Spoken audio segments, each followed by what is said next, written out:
You are listening to the Visualising War podcast. In each episode, we talk about representations of war in art, text, film, and music. With new guests each time, we look at how people have described or imagined war in different periods and places. And we discuss the impact which war stories have on us as individuals and societies. Hello, my name is Alice Koenig. And my name is Nicolas. And we co-direct the Visualising War project at the University of St Andrews. Our guests today are Jennie Dunne. Hello. Jonathan Young. Hello. Andres Velasquez. Hello. And Mairin O'Hagan. Hello. Jennie and Jonathan are founders of NMT Automatics, a theatre company which specialises in updating ancient myths for modern audiences. Mairin and Andres are working with them as director and dramaturg on their latest production, Tempus Fugit, Troy and Us, a play which weaves together a pair of ancient and modern war stories. The Visualising War project has been working with NMT Automatics for over a year. Together with our colleague John Hesk, who directs the St. Andrews Center for the Public Understanding of Greek and Roman Drama, we've been feeding into their research and development of Tempus Fugit, and we've learned so much along the way about the challenges and choices that theatre makers wrestle with when dramatizing war for the stage. In fact, Jennie, Jonathan, Andres and Mairin contributed to a workshop which the Visualising War project recently ran for theatre, film and documentary makers, looking at habits of dramatising war on stage and screen. And that's one of the things that we want to ask them about today.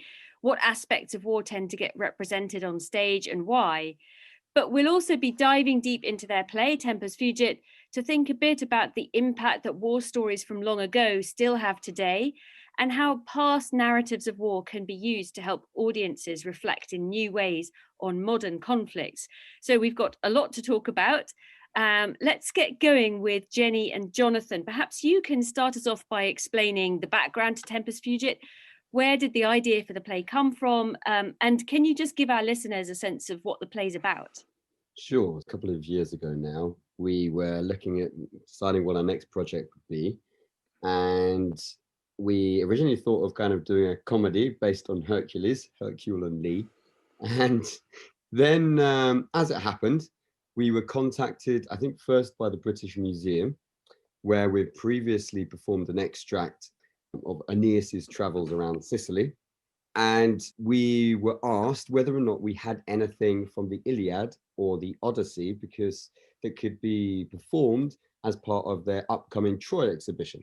And at the time we didn't. And we were like, oh, okay, well, we don't, but I'm sure we can. So then we started kind of looking into that. At the same time, and pretty much the same time, we were contacted by John Hesk, who invited us to come and talk to them, to come up to St Andrews and have a conversation about our projects and the work that we do, and also about the Centre for the Public Understanding of Greek and Roman Drama, to see whether or not we could work on something together. And so we went up there and had a fantastic kind of weekend meeting John and the other members of the class department. And we kind of came to the conclusion that, and by this point, that we would work on something from the Iliad. We particularly were actually interested in book 6 and Hector and Andromache, because we felt very much that the Hector and Andromache story, it resonated with us as a couple. This conversation whereby she tells him she doesn't wish for him to go off to war, and he does. And we know that, of course, he doesn't come back from there, and dealing with that love and loss with what seems to be quite a human couple, even though this is kind of in the ancient world. So that's what we were kind of like first kind of taken with. And it was decided that, that we would work on this project alongside the classics department. We met Alice in that first period, didn't we? And we kind of like further decided that would be the project to kind of go upon. So having started at this point where we were interested in the characters of Hector and Andromache, we were also interested in those two because we wanted it to be a piece that would just involve myself and Jonathan. So then we started developing it based around their relationship and wanted to find the modern relevance to their relationship. And so created this idea of a modern military couple as a parallel. And at first it was quite a disparate parallel. So we had the modern couple and the ancient couple who were kind of the same, but also different. And eventually through various stages of R&D, we came up with the idea that the show is principally about the modern military couple. They're called Alec and Bea. And in fact, at the moment, we're at a stage where we really want to explore Bea especially, and the way the show is going is that it's looking at her struggles as a military wife and what that involves and what a military wife has to endure and how her life looks like. Obviously, we see a lot about Alec as well, because inevitably that is always going to have a huge impact on a modern military wife. And so their lives are the center of the show. And what happens is we see Bea tune into a radio play, which is a rendition of the Iliad, of a focus on the Hector and Andromache story. And throughout the play, she listens to that, and she finds within it parallels to her own life. So she finds within the story of Andromache her own trauma and her own sense of grief and foreboding, and also parallels between Alec as an officer in the British military and Hector, and what that involves, responsibilities, and sort of the duty versus family. And so at the moment, the play takes us through their relationship. So Alec and Bea meeting at university, moving to the patch, the military patch, and then him going on his first tour to Afghanistan. And we basically see a series of vignettes of what it is for them to live through these farewells, these reunions, good times, bad times, and ultimately what it is to love and to lose, really, and how Bea connects with that via the radio play, which is Tempus Fugit, which is the rendition of the Iliad. So you started off by being asked by the British Museum to produce a play based around this ancient text, Homer's Iliad. You focused in on book 6, the bit where the story of Hector and Andromache really features, this couple who end up, Hector ends up being killed in the Trojan War. But it's become a play that's very much more about actually a modern military couple, and you're using that ancient story as a way to visualize, in a sense, what war is like across the ages. Absolutely. I think this question of visualizing war and of course our involvement with you and your project has really helped us find focus for the modern couple, and it really features in the play in as much as, Bea wonders all the time, what must Alec be doing while he's away? And we see sort of her own imagination play out. Oh, is he, running across the fields, Ramboing, versus the reality of him, in fact, just sort of waiting around in a harsh desert landscape.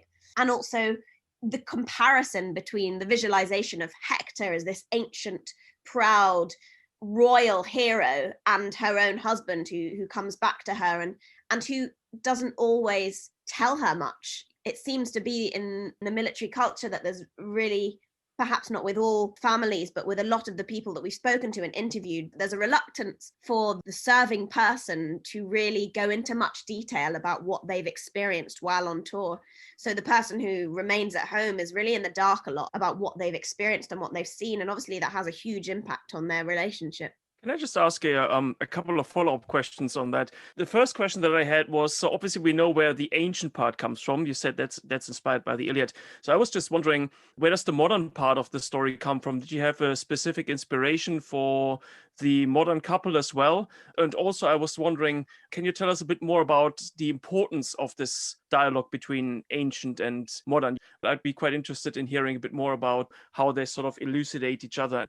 As we did more research around the project, certain kind of key books kind of came into our focus, one of them being Achilles in Vietnam by Jonathan Shea and Odysseus in America, and then also Vietnam Wives as well. And very much directly linking the experience of the soldier, particularly in this case in Vietnam, and what that is to the story of Achilles. And that being with the Iliad is the tragedy of Achilles, the tragedy of somebody, a soldier with a certain sense of honor, and through betrayal from his commanders, and then also the loss of his best friend, goes into a berserk state whereby he ends up, of course, desecrating Hector's body, which is an affront to the gods as much as anything else. And watching that kind of transformation. And in this book, there's lots of testimonies from soldiers who've obviously experienced this type of thing. And it kind of led us down, I guess, a path of looking into the experience of PTSD and the returning soldier and how difficult it is for soldiers to return to civilian life. As a consequence, again, as we shifted kind of the play towards that, it meant that the character of Alec was therefore inspired kind of by Achilles, but also we looked at Ajax as well and his particular story and his, I guess, downfall and eventually suicide. And that's then to have kind of an influence. So in fact, what you kind of had was the Hector and Andromache ancient narrative at this point, with the overall Iliad there imprinted into the modern couple.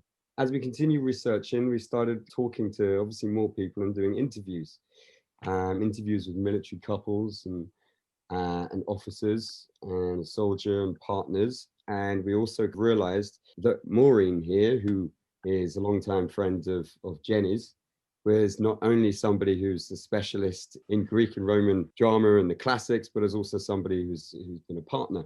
Speaking to these different people has then given us a lot more kind of understanding about what actually the lives of a modern military couple might actually look like. Yeah, I mean, I think just to add to that, there's been many, many texts, volumes, films, articles that have fed into the creation of the modern couple. The Theatre of War is another book, Emma Bridges' volume based on this comparison between ancient and military wives, a collection of short stories by Sophie Fallon. I think it's called You Know When the Men Are Gone. We've been watching war films, classic and modern, and seeing how the visualizations within those films feed into our own perception of the reality of what it is to be a military couple. We were watching the Military Wives film, also the Gareth Malone Military Wives Choir series. And yeah, so I think all of this research, this reading, this watching together with these interviews is ultimately what has created Alec and Bea.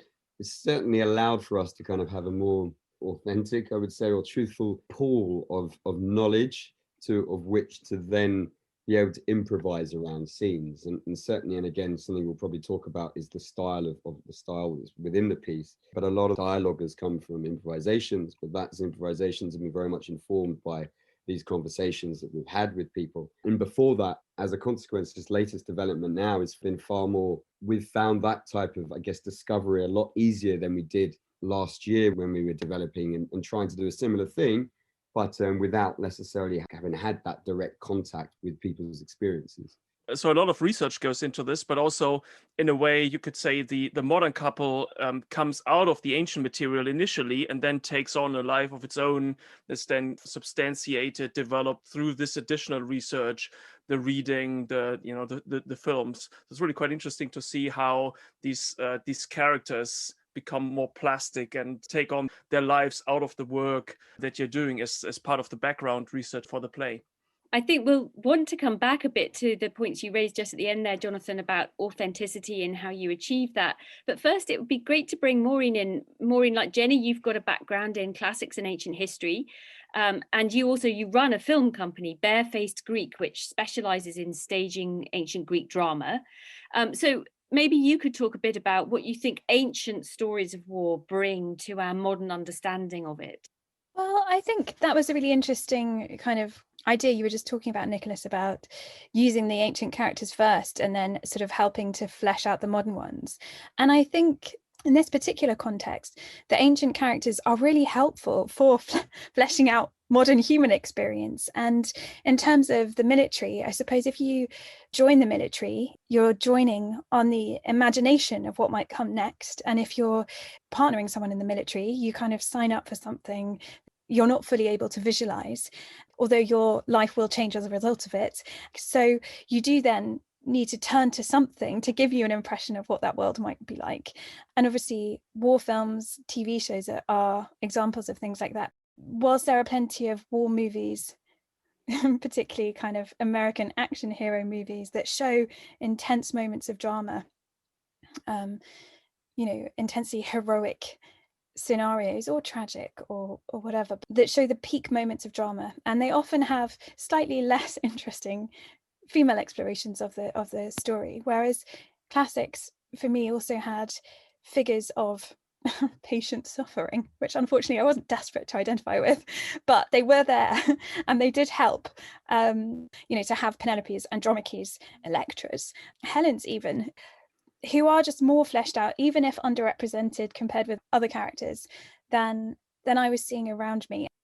Whether it's from tragedy or epic, with classics, the characters are so archetypal, and whether it's that they truly embody archetypes that exist, or whether we've just come to know them by their names as a figure of what they represent. So we know Hector is the one who does his civic duty, who sacrifices the joy really of his family and his personal experience with them to do the right thing, whereas Paris is the person who lives the life he wants, has the relationships he wants, and neglects his. We know these names and these characters, and they stand there as things that we can turn to, look at, see bits of ourselves reflected back in, and sort of understand ourselves better through what we know them to represent. So it's really interesting to hear you say that speaking across centuries and centuries, the Iliad was all resonating with you and giving you, as you say, these archetypes, these models of different human experience and different human responses to war, male and female, which helped you better visualize this extraordinary world, and which perhaps helps soldiers as well visualize, and civilians too, visualize this extraordinary world of war, which for most of us, even if we're in the military, we understand more through storytelling than through direct hands-on experience. Being a military partner, particularly in a country and a time where it's quite an unusual thing to do, it's not the norm, it's not every wife's experience, I found quite an isolating one, really. And a lot of what you feel has to be internalized, and how you process it has to be internalized, because there is an expectation really of not being too expressive, being quite in control, and helping others by setting an example of calmness and confidence to everyone's benefit. And obviously being at drama school and doing an English degree was quite a contrasting culture for that. But a lot of the processing, I suppose, has to be done with what you think about, what you imagine inside your head. And reading ancient texts, and even looking at, for example, I had been really interested in Shakespeare for a long time, but I'd often found a lot of the female speeches in Shakespeare very boring, and I saw whiny, because there's so many kind of, why won't you tell me what's going on? Why won't you tell me what this dream means? But actually I understand what it's like to be sort of kept out of something you're not really part of, trying to imagine what it's like and really, really want to be let in. So it was looking backwards through time, I think, where I found other examples of people who could maybe help me understand a little bit what I was feeling. It was the Military Wives Choir, the TV series, not the film that I was watching back then. It was the kind of drama. These things help to give you little insights, but they're also not your life. I mean, I'm not Penelope, and I don't want to be alone for 20 years, living a really, really tough life. I want to live my own life. And it was only recently that I sort of reconstrued my take on classics, which was I could identify as the Odysseus of my own life rather than the Penelope, the Andromache, the supporting role. I guess the key thing really is this sort of engagement. What's coming out of this is the importance of these classical texts, ancient texts, but also, of course, some modern texts as at the interface of where our thoughts and the processes of the way in which we sort of conceive of how we should be acting, how we want to be acting, where all of these things come together. And it looks to me like this. What's interesting for us here is to hear about this engagement at the heart of exactly this process, this sort of feedback loop that we are very interested in, the way in which texts then have a concrete impact on who we think we are, on helping us figure out how we want to act, what we ought to be doing. But it's not a simple process, from A to B. It's a process that it's an often critical engagement that's about distance as much as it is about closeness and identification. I think Penelope is a really interesting case in point. It's not who we're focusing on in this play, but personally, she was someone who I looked at and thought about and felt a sense of identification with a lot. It wasn't necessarily overwhelmingly positive to feel that. I mean, if we look at lots of the stories about women of classics that are coming out now, all the great novels that are surfacing about all these different figures, they're not always very happy experiences. And I think the over-identification with someone, for example, like Penelope, led to me feeling a kind of sense of an inevitable destiny, of a kind of a sadness and a life of waiting that we might also want to let go of and look for new role models for. So what we're hearing is essentially that the engagement with these classical texts, the dialogue between ancient and modern is very complex, happens at very different levels. And that's probably a good point to ask Andres, who was brought in as the director to work on not just directing, but also, have input on bringing the ancient and the modern stories together so as to make them fit. So I was wondering, Andres, could you tell us a bit more about this process, about bringing these various texts? And there are many voices, obviously, because as we were saying earlier, the modern couple comes really out of a plethora of different material that has gone into them. How did you bring these things together in this play? What has changed? What kind of structural changes did you make? What happened to the characters? One important thing to mention is that I can't take credit for doing that on my own. I think that the process has been very much a constant collaboration between Jennie, John, and Mairin and myself. And the show keeps tweaking and evolving constantly. Originally, our own visualization of war influenced highly how those characters were portrayed, both the classical story and the contemporary couple. And as we got more informed by all the literature that John and Jennie have mentioned, and also by Alice's work and Emma's work, the stories and those relationships grew richer, and also the background and the layers of the show grew richer, very much informed by those interviews that we had of military couples and also a trauma specialist. And that shaped how those characters were much more tied to a real narrative than to our past visualization of war, which was informed by our own experiences of Hollywood films.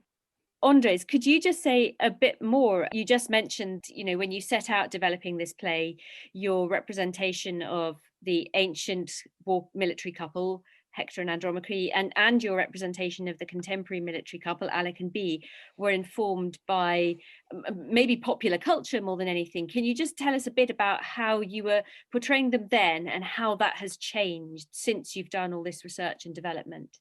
Yeah, I think that intuitively we were portraying them very much based on how we knew military life was then. And it was very much based on TV shows and some books, maybe, at least on my side. And I think that I wasn't really challenging what I was seeing through the improvisations that John and Jennie were doing, or the way those relationships were working. And as we learned more about real military life, as we tried to understand more what the usual narratives were, we got more and more interested in challenging our own views. And I think the proof of that is how the whole process has taken us from telling the story of the trauma of a man into telling the story of the experience of a woman. It's her experience of war. Even though she is not a military person, she is suffering from the effects and the aftermath of war. And it's very interesting that we have evolved with that to find that different perspective as well. And I think that is also our collective wish to challenge those narratives of audiences that come to see a show expecting to see the usual narrative and then come out with a different perspective. The classical world and the whole classical narrative became less and less a story, although Bea, who Jennie plays, is listening to this radio play that tells the story of Hector and Andromache. Progressively, this story becomes more and more her inner state. So from her listening to a play that helps her visualize war, we go deeply into her psyche and her feelings and use the play to express what she is feeling and what she is seeing. And that's how we merge those two worlds. So that ties in many ways with what Mairin was saying about the use of these ancient archetypes that, real life modern military couples, men and women, whether they're serving or whether they're partners, sometimes fall back on to anticipate, imagine, understand the world they're in, the wars that they are in the middle of experiencing or are about to experience. But what you were saying there, Andres, also resonates with things that have come out from the other podcasts we've been doing, where all sorts of other people, creative artists and novelists and so on, have been looking to expand understanding of war, not just by capturing the suffering of women as well as male soldiers, but actually really identifying the fact that the stories that women tell of war is a very, very good way actually to look at that wider picture of war. I think that brings us back neatly to Jennie and Jonathan and something you were saying about authenticity. You've done a huge amount of research, you've talked to real soldiers, you've talked to military partners in an effort really to make sure that what you are putting on stage resonates, has an authenticity about it. Can you tell us a little bit more about your potential audience, what you think they are wanting from the show, what you think they might be expecting, and how you are trying to produce a play that resonates with them, perhaps challenges, sort of meets expectations as well as perhaps stretching expectations? Absolutely. So there's a question of whether or not this year or maybe another year we're going to be working with Army at the Fringe in Edinburgh. And if so, we are guaranteed that some of our first audience members may well be military. We're also doing workshops with you, Alice, obviously with civilian community, but also military. So foremost, we wanted to create a show that is enlightening, inspiring for not only a civilian, but also for the military, something that they could identify with, but something that a civilian could equally find moving and truthful to their own experiences, perhaps not of the army life, but of grief, of loss, of trauma. But we also didn't want to offend or to criticize a world that we, have relatively little experience and knowledge of. And doing the workshop with you the other day, Alice, where we asked a theatrical world what was the traditional viewpoint we get in films or theatre productions about war. And things kept popping up, things like brotherhood, sort of male heroism, but also things like PTSD. And it's an interesting one because in some ways PTSD is done a lot, but in other ways it's still taboo in many respects. And, the military world, there's still this sort of fight to make it a more acceptable thing to talk about. But then at the same time, we interviewed an officer who said that the military hate it when they see PTSD presented. But then obviously, I'm sure you'd get veterans who have experienced it, who are hugely grateful for any sort of portrayal of it that normalizes it. So we wanted trauma to be part of the show without it being the real crux of the matter. Also, this question of women and gender roles. And we definitely didn't want it to be a male show about men. But at the same time, the military world is gendered, and a military wife's life is always going to be shaped and dictated by what her husband does, because it's such a marriage, really. You don't just marry the man, you do marry the military. We want to challenge stereotypes, but at the same time, we want to show the reality of what those stereotypes are, and of how hard it is really to be a military wife in a modern world, for someone who wants to be feminist and independent, but has to live where her husband works and has to take a career that suits her husband's, job, and maybe even sacrifices her own dream of a career because they're moving around. They're some of the main points that we wanted to challenge, but also that you can't help but look at within a show that deals with the military. Yeah, just add to that and something that Jennie said, just in terms of, when the Iliad or the other kind of classics, when they were written, and obviously the audience that they were written for was an audience that intuitively kind of knew what the finer details of what these stories were talking about. And something like the Iliad that kind of that really focuses in on particular lots of different characters and names, and tells a little bit about their story, and goes into obviously war and the decisions that lead to the effects of the decision, the consequences of the actions of certain people that end up leading to tragedy or to difficulty. They were written for people from militarized societies, and were shown for people to kind of for them to be able to understand themselves, to be able to look and see these reflections, and to be able to get some way of being able to process some of the experiences that they would have been going through. And I think now, is because we seem to be away from that, they're the ancient classics, it's kind of the heroism or the ideals that are kind of there, that have been built up. Perhaps you'll take it on the face value, didn't just see, let's say, the heroism of Achilles or Odysseus and not question some of those things. And I think it's interesting now, obviously, doing a play or a modern play that's kind of based around that, which is really looking at ideas about heroism and what it means, and trying to create something that enlightens people, that seeks to kind of ask them to kind of question some of the assumptions that they do make, how best to do that and bring it in an entertaining way that actually kind of creates some kind of change.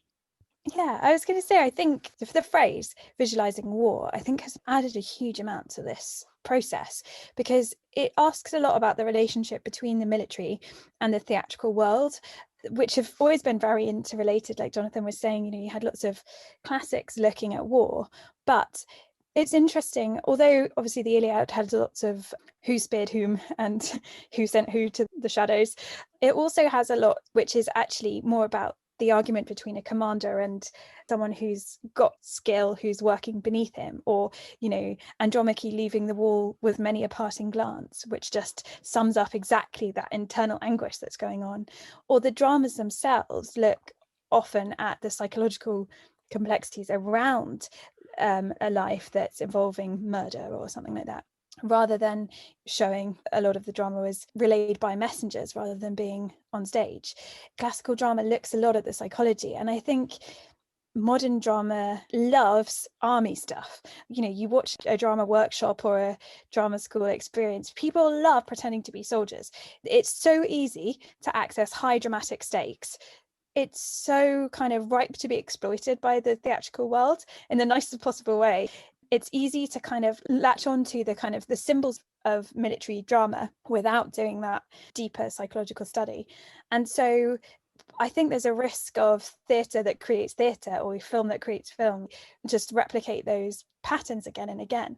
I have myself found it very frustrating being part of both worlds and wanting them to kind of match up a little bit better. And I think this project is really interesting because of how questioning it is and how it asks us to re-examine and think about how, like Jonathan says, theatre can be interesting and of use to the military if it feels like an honest and considerate reflection of what they might be experiencing. And then, of course, how the military world can create interesting drama. The world of the military has changed a lot. The dramatic stakes that we might look for in theatre, if we were to find easy drama, are not necessarily the ones that count. It's an experience that affects your daily life. And being a military partner is something that may have acute moments of anguish, but it also has a kind of some level of pain or burden just daily that you must manage. And it's interesting to see a show that looks at the different scales of that and tries to do it carefully. So, Mairin, can I stay with this question of the experience of war stories, representations of war? Obviously, this play is a great opportunity to bring in a few things that maybe so far haven't been addressed or haven't been addressed enough, to try and bring in new angles, which leads me to my question about existing dramatizations of war, existing representations of war, and how your personal experience, but also the work that you've been doing as part of the group on the play, has influenced the way in which you're looking at existing representations of war a bit differently. Well, personally, I found it a lot easier to watch representations of war armed with this academic protection, which is I'm curious about how war is visualized rather than do I need to emotionally identify with this or not. I mean, I remember watching Zero Dark 30 years ago and just like not speaking for a couple of hours because I was so upset and I didn't know how to marry that experience with the experience I had, which seemed so different. Now, for me, it seems kind of easier to look at them. I've been thinking as we're talking, I remember reading Wole Soyinka's Myth, Literature and the African World, and he writes about ritualistic African drama in comparison with classical drama. And he talks about heroes as chthonic challengers on behalf of the community. I love this idea that really the characters in these stories, they challenge some kind of natural law on behalf of all the people that are around watching them. That's how I see these archetypes that we're using from the classical world as people who push a certain characteristic on behalf of us. And we can see, and I think we've tried to create that with our characters.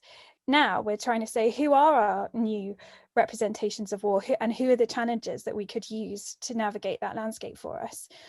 But what they are also doing within that, and these are some of my favorite moments in the show, are when the characters themselves reference watching Homeland, or the reason he joined the army is so that he could emulate a certain character or things like that. So actually being able to look directly at characters who are themselves influenced by those around them is a really interesting one. And in the way that generals have been inspired by Alexander the Great, Alec is inspired by war movies that he's seen. Nice to be able to directly address that. I love the fact that your characters within the play are referencing this feedback loop, the fact that the stories around us in popular culture in all sorts of different media and genre shape how we think, feel and behave, and our decision making and our sense of identity. Andres, can we bring you on this? Are there any particular dramatizations of war on stage or screen that have influenced you in the past? And do you now, through working on Tempus Fugit, look back on them with slightly different eyes? Yeah, I was thinking about that earlier, how I grew up seeing these presentations of war, of the real American hero, and maybe buying into this narrative of boys playing with guns, like Bea, the character played by Jennie, says in play. And from having an experience that was it was emotionless, but it was much more based on the action film type of follower. I rewatched the film recently called Jarhead, and the eyes I had watching it were so different from when I watched it a few years ago. And I remember coming to see it with this action film nostalgia, and then not getting the kick of it. Watching it now, understanding what moral injury is and what the effect of war can be. In the same way, those characters in the play are evolving from the beginning of the show, like Maureen was saying earlier. The way that Alex saw war before joining the military in the play was he wanted to be Martin Sheen from Apocalypse Now. And then we see his evolution to a place where his life becomes unmanageable because of the realities he faces. It's a less glamorous reality than Hollywood shows. Same for Bea when she meets Alec and realizes that he's going to join the military. She says, "Our boy wants to play with guns," which is also a very uninformed, maybe not uninformed, but that's the place she is at that moment. That's the way she visualizes military life.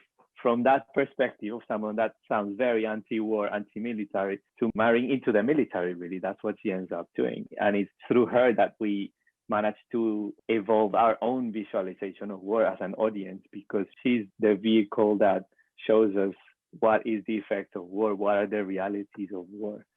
That's really interesting. And I love the fact with Tempus Fugit, Troy and Us, you're not simply visualizing a war or a couple of wars, an ancient and a modern war, but you're allowing an audience to see how the characters within the play, Alec and Bea, gradually evolve the way in which they visualize and imagine war through all sorts of different ways. And that in itself, the process that we see unfold in them, helps us question and develop the ways in which we visualize war. Andres, you just mentioned a couple of things about, comparisons between films more recently and earlier, which make me want to ask a slightly different question now, which is about genre and about logistics. So in terms of, staging a play in this physical space of a theatre, however it's laid out, do you think there are logistical considerations that affect what aspects of war get staged? I'm just remembering back to a conversation at one of our workshops that we ran, one of the Visualising War workshops, where I think one person said, on a film, you can stage an entire war. On a stage, you can just show the emotional aspects of it because the scale of staging a war on stage is too big. And then I think people pushed back at that. So I'd just be interested to know a little bit about whether you think the space makes a big difference to which bits of war get dramatized on stage. Yeah, I remember that question, and I had a chat with Maureen about this, and I really loved what she said about, I think she disagreed with this, and I think that the stage in theater is only as limiting as your imagination is. And it's true that if you have the right budget, you can have 3,000 extras going at each other with swords or bayonets or machine guns or tanks. And you have these sound effects and you have the visual effects. It is true, you can show that. You can also not show any of that and show us the emotional impact of it. And then in theater, it's about where you want to put the focus of the audience on. And there is a million ways of portraying things. There is as many ways of portraying things as there are ideas, as there are people. And I think maybe when that person said that, I mean, I'm not judging that they say it. I just think that it's just a matter of an exploration or spending the time to explore what you want to show, because there's so many different mediums that you can use on stage, from puppetry, shadow puppetry, projection, to actual bodies on stage. So I disagree with what that person said. Yeah, I think Shakespeare kind of covered this in the prologue to Henry V, didn't he? That you can imagine the whole thing there. So yeah, I don't know that it's fair to say that film or theatre has more scope for the imagination. But while we've been talking, I have been thinking about genre, because although the classical unities of time and space are not something we strictly adhere to now, there is something about making a piece of work that lasts an hour, 2 hours, that has a kind of dramatic arc to it, that lends itself more easily to the acute moments of experience. Whereas, you know, the Iliad, the Odyssey are epics. They go over a long period of time and they kind of miss out some of the key actions for the long burning experience of hardship.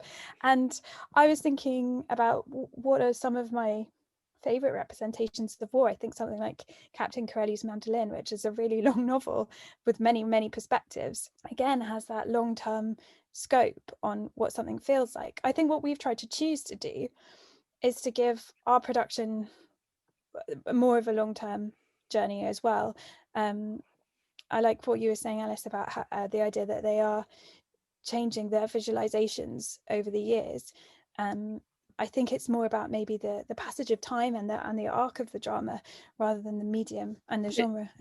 When you mentioned Captain Corelli's Mandolin, I immediately thought also of Tolstoy's War and Peace. And a lot of people joke that they miss out the war bits, but that in a sense is missing the point, isn't it? That very, very, very long novel is all about war in some ways. And this idea that we only identify war stories as being about the battles, those bits are the war, I suppose goes back to what Andres was saying. Maybe big film budgets limit your understanding of or your ability to represent war because it tempts you towards just staging an enormous battle scene with 3,000 extras and an awful lot of military equipment.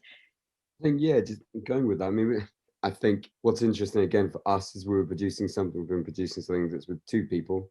And okay, so, you know, we don't have the logistical capacity to get 3,000 people on or have that, or have a building rise up and then swivel around and it become a different thing. And that's not the style. Therefore, we're not doing that kind of style. We have our bodies, we have 2 boxes that get used, and we have a couple of stalls that get used in particular ways. And that is imagination, the magic of theatre as much as anything, to be able to explore war or what's happening in terms of the experiences around the effects of the battle, and not necessarily just the battle. Now, there is an aspect to that within our production, unlike, let's say, classic kind of thing with Euripides or Sophocles, when a messenger turns up and says, this is what's happened. We don't necessarily have that aspect. We actually do show some moments.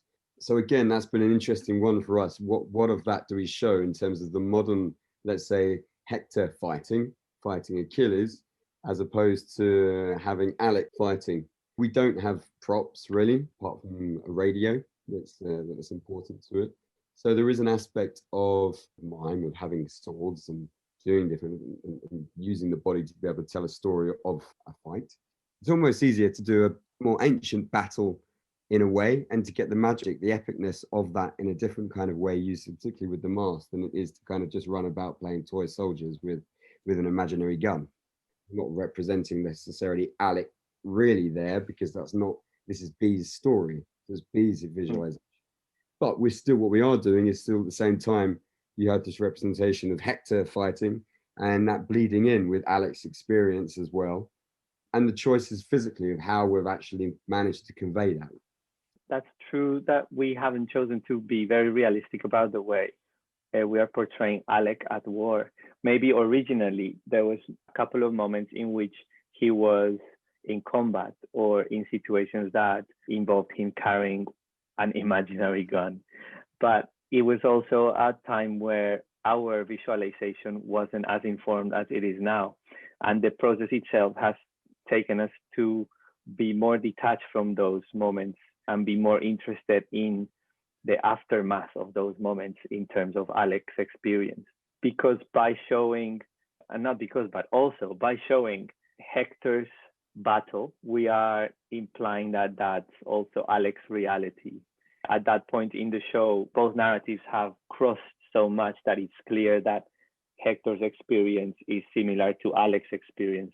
So by showing Hector in battle, we have an understanding that that's been Alec in battle. And by showing Andromache's suffering, we understand that that also is Bea's suffering.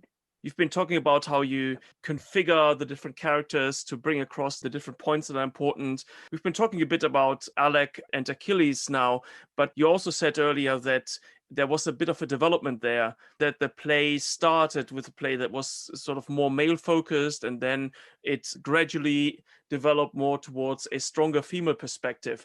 So taking what you've been saying about Alec and Achilles, could you tell us a bit more about how Bea became a stronger focus in the course of the work on the play?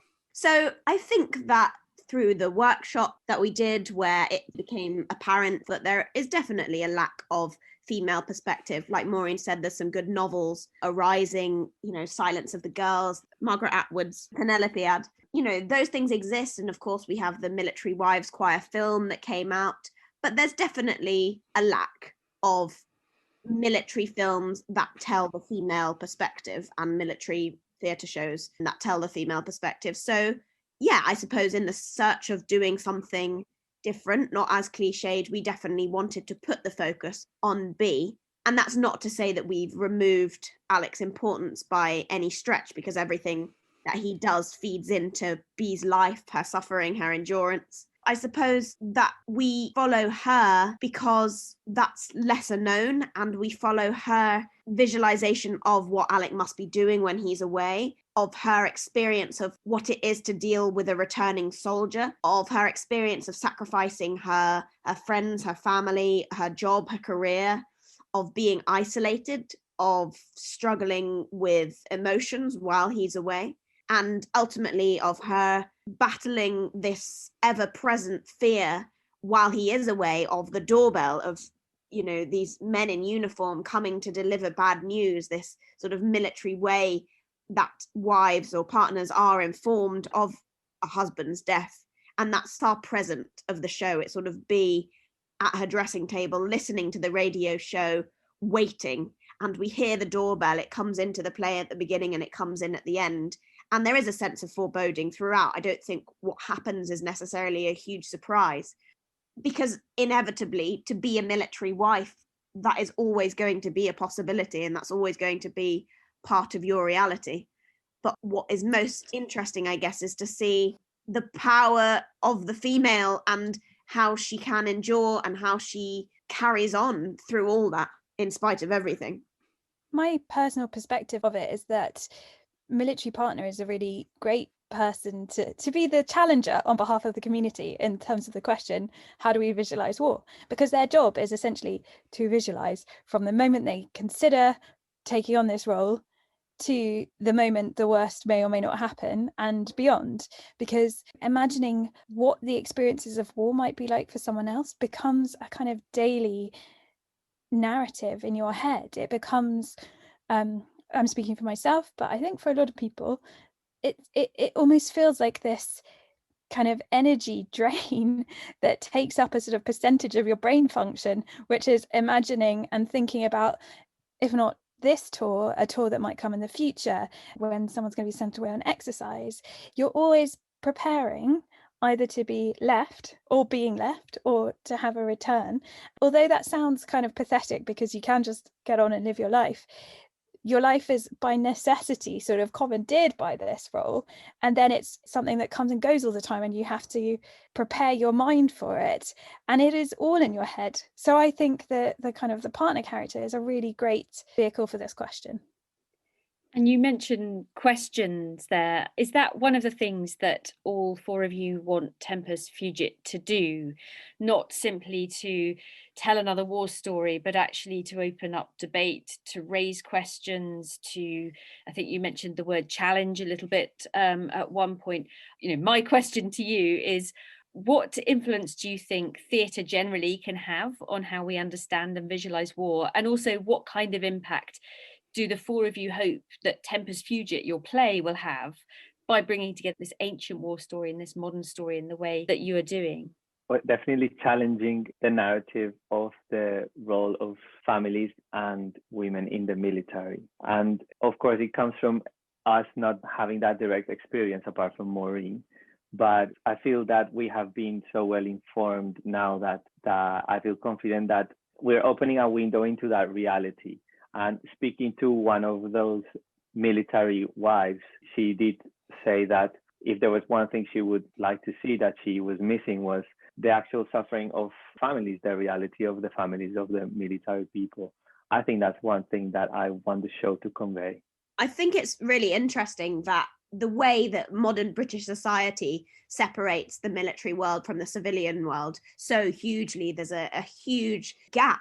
And you could walk down the street, and unless there's a man with a missing leg that you might go, oh, maybe he was a soldier once, you'd probably never be able to know who was serving, who was a military wife. You wouldn't pick them out. And yet military wives, especially, their lives are so much of a bubble. And without their own sort of fairly insular community, I think what we've learnt is that there's a definite lack of understanding from the civilian world, and probably a lack of appreciation about what they go through. It was really interesting. We were looking at some articles brought up by Emma Bridges, and it was a military wife talking about how and why she left her military husband. She cheated on him. She was unfaithful to him.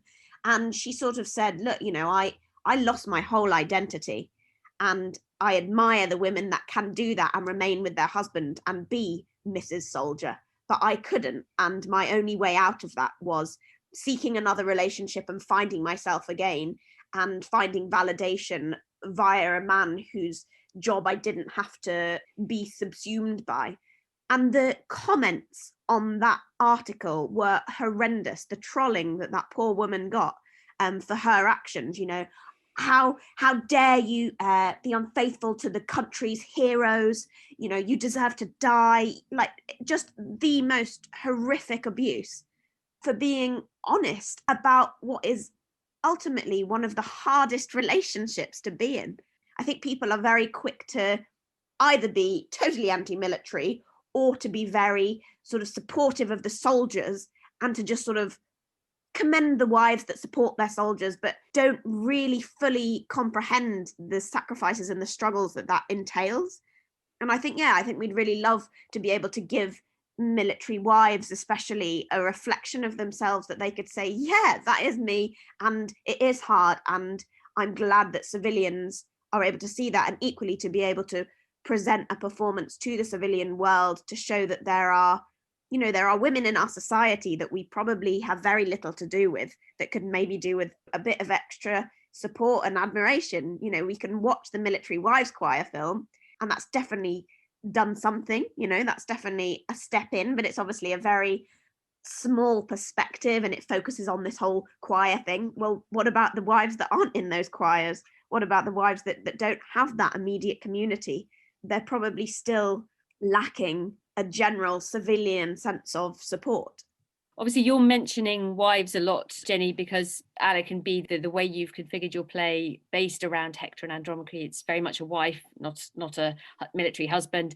But presumably, some of this will resonate also for military husbands. And I find it very interesting what you're saying about this siloing between civilian and military communities, and the invisibility of the military community within the wider civilian community. It's something that a couple of our other podcast guests have brought up. So we interviewed the founder of Never Such Innocence, a project which gives children a voice on conflict, but they've particularly developed a strand which allows the children of armed forces personnel to have a voice in conflict and to sort of own their experience somewhat.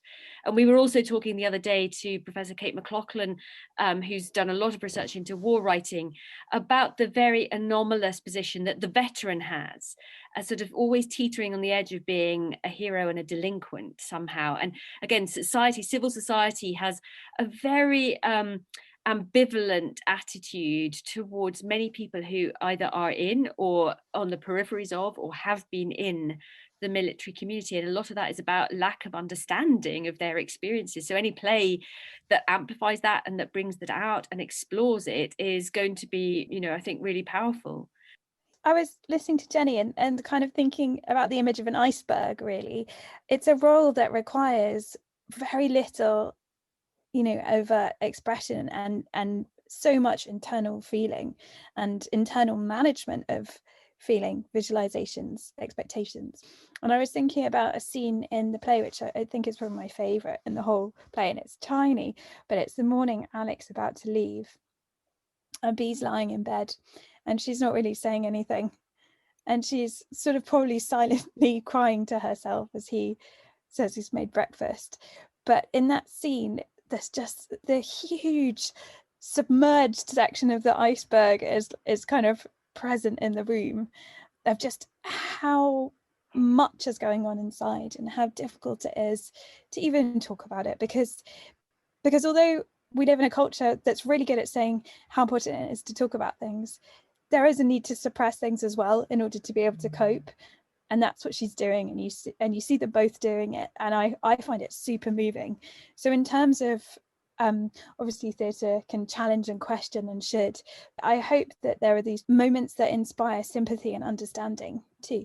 To kind of go back to, or to broaden the question to, can theatre, does it have the power to illuminate these war stories, or does it have the power to kind of change? I think yes. I mean, I definitely think that theatre, creating stories in this way and as a live medium and bringing it out to people who not necessarily would have seen these stories or seen these narratives played out before them, is a changing experience. Again, for us, the kind of work that we do, we'd expect this as well. Originally, we would go to in Edinburgh with the Army at the Fringe, and of course that would be for both military and civilian audiences. We would then look to probably take it on tour, and you're going into kind of regional theatres and presenting that to people who wouldn't see, who have come across these stories before. And I think it can. We've done work whereby we've had people crying or writing who have been very moved by the work but have had their assumptions kind of questioned.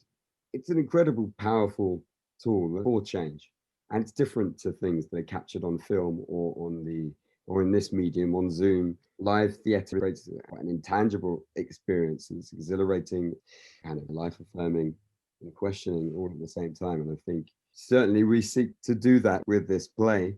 And theatre has always been doing that, hasn't it? From the ancient world, as Mairin was saying earlier, dramatising war and other sort of great societal issues in order to promote more conversation and discussion. Mairin, I love the fact that you mentioned the iceberg, because it's an analogy that we've used on the podcast before, and it's something that we think about a little bit in terms of the Visualising War project, this sense that 1% of war is visible and 99% of it is all about imagination and guesswork, and stories feed into that, but stories can feed into that in helpful as well as sometimes distorting ways. So it's been fantastic to hear how you've been wrestling with these issues with Tempus Fugit, Troy and Us.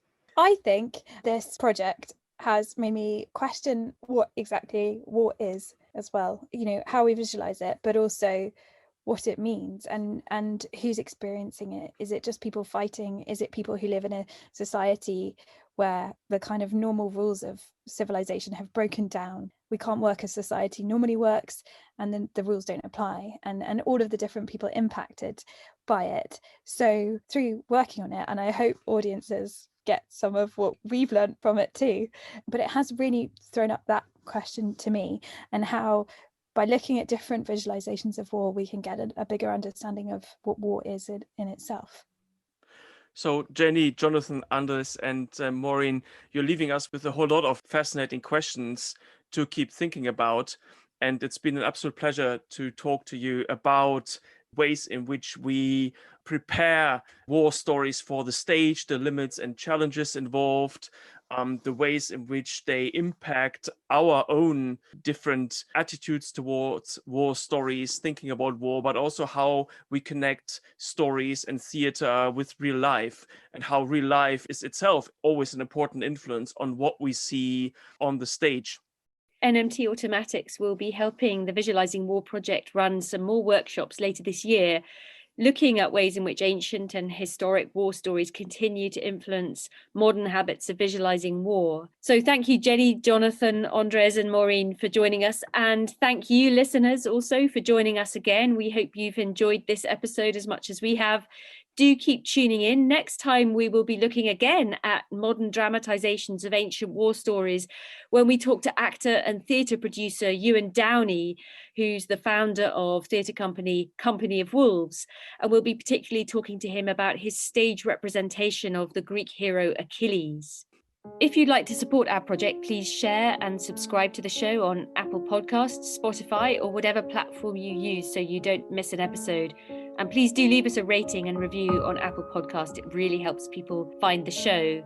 Our theme music was composed by Jonathan Young, and the show was mixed by Sophia Gertin. Thank you for listening.